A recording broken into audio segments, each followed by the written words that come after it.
ఇక్కడ గమనించండి సార్, మీకు నేను తెలియంది ఏమీ కాదు. 18th లోక్సభకు సంబంధించిన సమాచారం మిమ్మల్ని అడగదలుచుకుంటే ఏం అడుగుతాడు అసలు అంటే, ఏ పొలిటికల్ పార్టీకి సంబంధించి ఎన్ని సీట్లు వచ్చాయి అంటే, ఇప్పుడు ఫర్ ఎగ్జాంపుల్ 543 ఉన్నాయి. మేజర్ పొలిటికల్ పార్టీస్ బీజేపీ ఇక్కడ మీరు ఇది నేరుగా లభించే సమాచారమేనండి, నేను చెప్పకపోయినా మీకు లభించే సమాచారమే. బీజేపీ పొలిటికల్ పార్టీకి ఏమో 240, Indian national Congress 99 seats Congress political పార్టీకి లభించాయి. ఇట్లా ఏ పార్టీకి ఎన్ని అనేది మీరు ఒక్కసారి 18th లోక్సభ వికీపీడియా చూసినా మీకు దొరికిపోతుంది.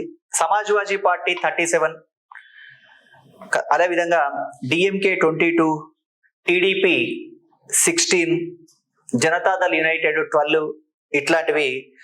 నేషనల్ పార్టీ 6 కదా. National party status